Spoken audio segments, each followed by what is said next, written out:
नमस्कार साथियों, YouTube channel पर आपका स्वागत है।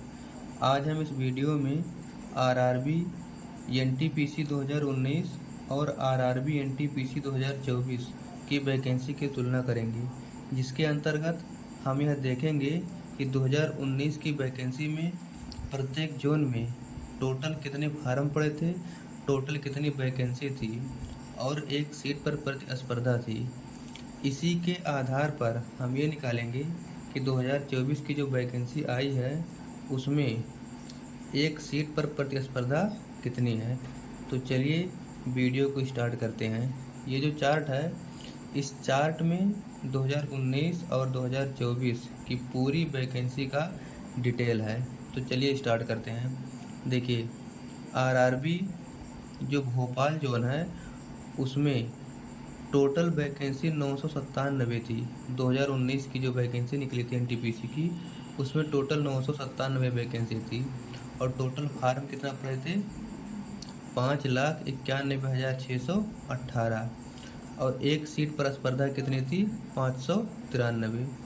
तो भोपाल जोन में एक सीट पर प्रतिस्पर्धा 593 थी और उसमें जो कट ऑफ गया था लेवल 2 का कट ऑफ है। इस चार्ट में जो कट ऑफ दिया है और लेवल 2 का कट ऑफ है। जनरल का 72.9, ओबीसी का 66.31, एससी का 58.61 और एसटी का 51.16 था। अब इसी के आधार पर देखिए, अब की जो 2024 में वैकेंसी आई है वो भोपाल जोन में सिर्फ 155 सीट है। अब आप अंदाज़ा लगाइए कि जहां 2019 में 593 सीट था, वहीं 2024 में सिर्फ 155 सीट है। अब एक सीट पर प्रतिस्पर्धा। अब आप लोग सोचेंगे कि अभी फार्म जो है कंप्लीट नहीं हुआ, तो पहले से कैसे पता चलेगा कि एक सीट पर कितनी स्पर्धा है। तो इसका अनुमान हम 2019 में जो फार्म भरा गया था उसी के आधार पर निकाले हैं। देखिए, जो भी भोपाल जोन के लड़के होंगे उनकी जनसंख्या तो बढ़ी ही होगी, घटी नहीं होगी।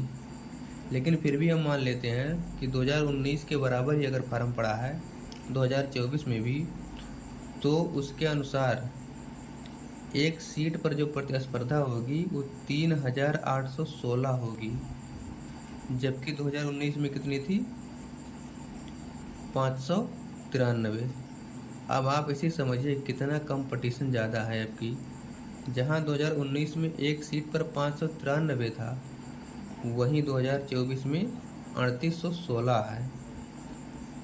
ये हम इस आधार पर निकाले हैं एक सीट पर स्पर्धा। ये इससे कम भी हो सकता है और इससे ज़्यादा, लेकिन रहेगा इसके आसपास ही। तो इसी के अनुसार आप अपनी जो है प्रिपरेशन है उसको कर सकते हैं कि हमें किस जोन में कितना कंपटीशन रहेगा।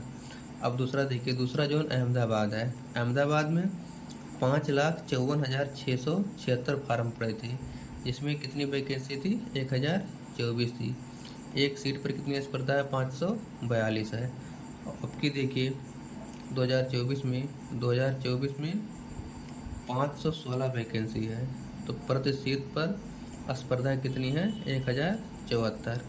तब भी अहमदाबाद में सीट ज़्यादा होने के कारण कंपटीशन कुछ कम है, लेकिन तब भी पिछले साल की अपेक्षा लगभग दुगना है। यहाँ 542 था और यहाँ पर 1,074 है। इसी प्रकार से देखिए चंडीगढ़ का, चंडीगढ़ में 12,73,542 फार्म पड़े थे और टोटल वैकेंसी कितनी थी, 2,483 थी। एक सीट पर कंपटीशन कितना था, 513 था। और अब की बार देखिए 2024 में सिर्फ 410 वैकेंसी है, जबकि पिछली बार कितना वैकेंसी था, 2,483। 6 गुना कम वैकेंसी है पिछले साल के अपेक्षा। तो उसी अनुसार इसमें 6 गुना ज़्यादा एक सीट पर प्रतिस्पर्धा भी हो जाएगी, तो 5 × 30 के लगभग बराबर आता है। यानी कि जहां पर पिछले 2019 में पिछले साल 513 एक सीट पर प्रतिस्पर्धा थी, वहीं अब की साल देखिए कितना है, 3,106 है। यानी कि एक सीट पर 3,106 लड़के बैठेंगे, उसी में से आपको एक सीट लेना रहेगा। इसी से आप अंदाज़ा लगाइए कितना तगड़ा कंपटीशन है आपकी। ये देखिए अजमेर बहुत बड़ा जोन है। पिछली बार कितना पड़ा था फार्म? 8,98,139। वैकेंसी कितनी? 1773। एक सीट पर कितना कंपटीशन था? 506। और 2024 में देखिए सिर्फ 132 है। कंपटीशन देखिए कितना तगड़ा है। 6,804 है। एक सीट पर 6,804 विद्यार्थी हैं। अब की बार जितनी भी जोन है उसमें से सेकंड हाईएस्ट प्रतिस्पर्धा वाला जोन है। इसमें 6,804 है, जबकि हाईएस्ट प्रतिस्पर्धा वाला जो जोन है वो इलाहाबाद है। इलाहाबाद में देखिए 8,440 बच्चे हैं एक सीट पर। वहाँ पर 227 ही फार्म निकली है। वहाँ पर फार्म ज़्यादा पड़ता है क्योंकि इलाहाबाद में सबसे ज़्यादा बच्चे पढ़ने वाले रहते हैं और जोन भी बहुत बड़ा है इलाहाबाद। तो इसी के आधार पर आप सभी आगे भी देख सकते हैं। देखिए उसके बाद जो है इलाहाबाद डेंजर जोन है। इसमें वही बच्चे फार्म भरना जिनका पढ़ाई में बहुत अच्छा स्कोर आ रहा होगा, अन्यथा आप इसमें नौकरी नहीं पाएंगे। चेन्नई का देखिए, चेन्नई में 380 था प्रतिस्पर्धा पिछले साल। आपकी बार 2344 है। पिछली बार 2694 सीट था, अब की बार 436 ही सीट है। ऐसे देखिए सिकंदराबाद का 3234 वैकेंसी था, अब की 478 वैकेंसी सिर्फ है।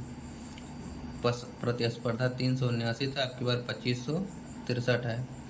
तो इसी प्रकार आप देख सकते हैं पूरे चार्ट में, और उसका एनालिसिस करके आप अंदाज़ा लगा सकते हैं कि कौन सा जोन आपके लिए सही रहेगा और कौन सा जोन आपके लिए सही नहीं रहेगा। तो थोड़ा सा मैं भी बता देता हूँ कि आपके लिए कौन सा जोन सही रहेगा। जैसे इसमें देखिए कम प्रतिस्पर्धा वाला, ये देखिए 310 है। ये कौन है? भुवनेश्वर है। भुवनेश्वर में वैकेंसी आपकी ज़्यादा आई है क्योंकि देखिए पिछली बार 498 आई थी, अब की बार उससे ज़्यादा आई है। 758 सीट आई है। पिछली बार 2,35,000 फार्म पड़ा था, तो आपके मान लेते हैं कि अगर 2,35,000 ही फार्म पड़ता है तो 310 आएगा। इसका मतलब ये है, ये ऐसा जोन है जिसमें पिछली बार की अपेक्षा 10,680 फार्म पड़े थे और एक सीट पर ये जो वैकेंसी है इतना फार्म पड़े थे। ये 444 वैकेंसी था, पद था, और एक सीट पर कंपटीशन 191 था। अब की बार देखिए सिर्फ 40 सीट है, इसलिए एक सीट पर प्रतिस्पर्धा 2117 है। तो इस चार्ट का आप सघनता से अध्ययन कर लीजिए और उसी के अनुसार आप ये निश्चित करिए कि कौन सा जोन आपके लिए भरना सही रहेगा। यदि आप स्क्रीनशॉट लेना चाहते हैं तो इसका स्क्रीनशॉट ले लीजिए, और ये जो PDF है टेलीग्राम चैनल पर PPM नाम से रहेगा, उसी पर मिल जाएगा। तो यदि वीडियो अच्छा लगा हो तो चैनल को सब्सक्राइब कर लीजिए, जिससे आपको जो भी नया वीडियो डाला जाएगा उसका नोटिफिकेशन सबसे पहले आपको मिलेगा और आपसे NTPC और ग्रुप डी से संबंधित कोई भी जानकारी छूटेगी नहीं। धन्यवाद।